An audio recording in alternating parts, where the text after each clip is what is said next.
Hello everyone, I am Jyoti Jha and welcome to NCERT the mind. तो आज हम लोग पढ़ेंगे क्लास 7 हिंदी दुर्वा का चैप्टर 13 नृत्यांगना सुधा चंद्रन। तो चलिए पढ़ना स्टार्ट करते हैं। ये बहुत ही अच्छी कहानी है जिसे लिखा है रामाज्ञा तिवारी ने। तो आज हम इसे पढ़ते हैं, आप इसे ध्यान से सुनेंगे और इस पाठ के जो प्रश्न उत्तर हैं वो मैं आपको नेक्स्ट वीडियो में बताऊंगी। तो चलिए पढ़ना स्टार्ट करते हैं। नृत्यांगना सुधा चंद्रन। जीवन के किसी भी क्षेत्र में शिखर तक पहुंचने के लिए दृढ़ इच्छा शक्ति और कठिन परिश्रम की आवश्यकता पड़ती है। कई लोग ऐसे भी हुए हैं जिन्होंने शारीरिक अक्षमता के बावजूद संघर्ष किया है और लक्ष्य प्राप्त किया है। ऐसा ही एक नाम है सुधा चंद्रन। पैर खराब होने के बावजूद वह चोटी की नृत्यांगना बनी। सुधा चंद्रन की माता श्रीमती थंगम एवं पिता श्री के.डी. चंद्रन की हार्दिक इच्छा थी कि उनकी पुत्री राष्ट्रीय ख्याति की नृत्यांगना बने। इसीलिए चंद्रन दंपति ने सुधा को 5 वर्ष की अल्पायु में ही मुंबई के प्रसिद्ध नृत्य विद्यालय कला सदन में प्रवेश दिलवाया। पहले पहल तो नृत्य विद्यालय के शिक्षकों ने इतनी छोटी उम्र की बच्ची के दाखिले में हिचकिचाहट महसूस की, किंतु सुधा की प्रतिभा देखकर सुप्रसिद्ध नृत्य शिक्षक श्री के.एस. रामास्वामी भागवतार ने उसे शिष्या के रूप में स्वीकार कर लिया और सुधा उनसे नियमित प्रशिक्षण प्राप्त करने लगी। जल्द ही सुधा के नृत्य कार्यक्रम विद्यालय के आयोजनों में होने लगे। नृत्य के साथ साथ अध्ययन में भी सुधा ने अपनी प्रतिभा दिखाई, लेकिन सुधा के सपनों की इंद्रधनुषी दुनिया में एकाएक 2 मई 1981 को अंधेरा छा गया। 2 मई को तिरुचिल्लापल्ली से मद्रास जाते समय उनकी बस दुर्घटनाग्रस्त हो गई। इस दुर्घटना में सुधा के बाएं पांव की एड़ी टूट गई और दायां पांव बुरी तरह जख्मी हो गया। प्लास्टर लगने पर बायां पांव तो ठीक हो गया, किंतु दाएं टांग में गैंग्रीन एक प्रकार का कैंसर हो गया। ऐसे में डॉक्टरों के पास सुधा की दाईं टांग काट देने के अलावा और कोई रास्ता नहीं था। अंततः दुर्घटना के 1 महीने बाद सुधा की दाईं टांग घुटने के 7.5 इंच नीचे से काट दी गई।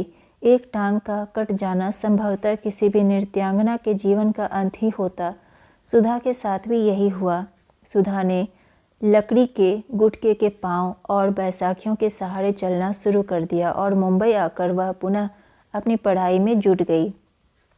इसी बीच सुधा ने मैग्सेसे पुरस्कार विजेता सुप्रसिद्ध कृत्रिम अंग विशेषज्ञ डॉक्टर पी.सी. सेठी के बारे में सुना। वह जयपुर गई और डॉक्टर सेठी से मिली। डॉक्टर सेठी ने सुधा को आश्वस्त किया कि वह दोबारा सामान्य ढंग से चल सकेगी। इस पर सुधा ने पूछा, क्या मैं नाच सकूंगी? डॉक्टर सेठी ने कहा, क्यों नहीं, प्रयास करो तो सब कुछ संभव है।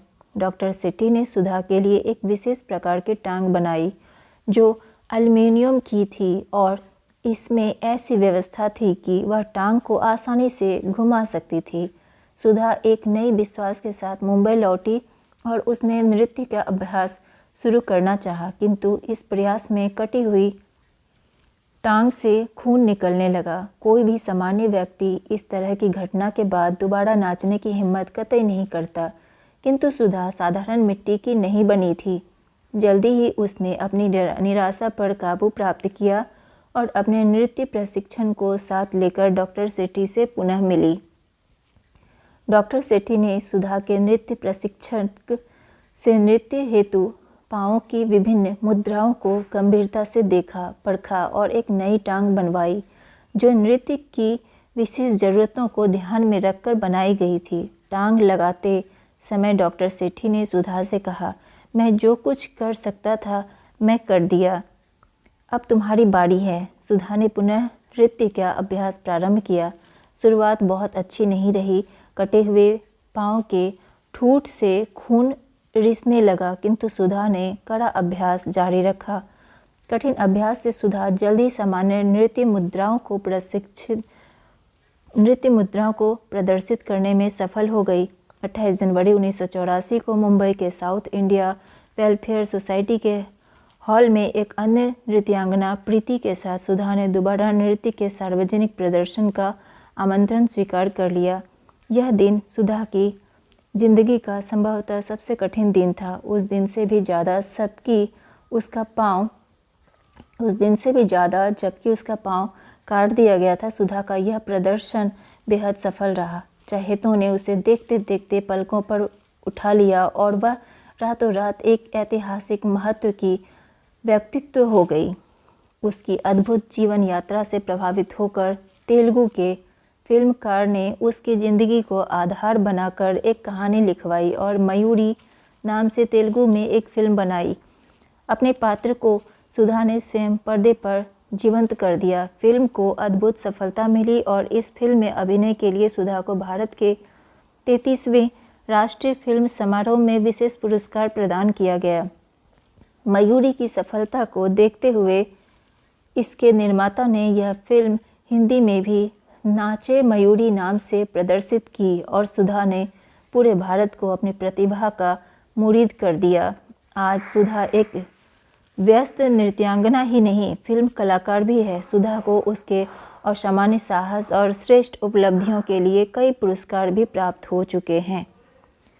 तो ये थी सुधा चंद्रन की कहानी। बहुत ही अच्छी थी कि उन्होंने किस तरह से अपने कटे हुए टांग से भी जो है नाचना शुरू किया और एक बहुत उन्होंने सफलता प्राप्त की। तो इसी तरह हम सभी को भी कभी हारना नहीं चाहिए ज़िंदगी में। अपनी हमारी जो ख्वाहिश है उसे ज़रूर पूरी करनी चाहिए। तो आपको कहानी कैसी लगी मुझे ज़रूर बताइए कमेंट करके, और अगर अच्छी लगी हो तो एनसीईआरटी द माइंड को लाइक कीजिए, सब्सक्राइब कीजिए और पास में दिए गए बेल आइकन को ज़रूर प्रेस कर दीजिए ताकि एनसीईआरटी से रिलेटेड जितने भी वीडियोज़ हैं वो आपके पास समय से पहुंचती रहे।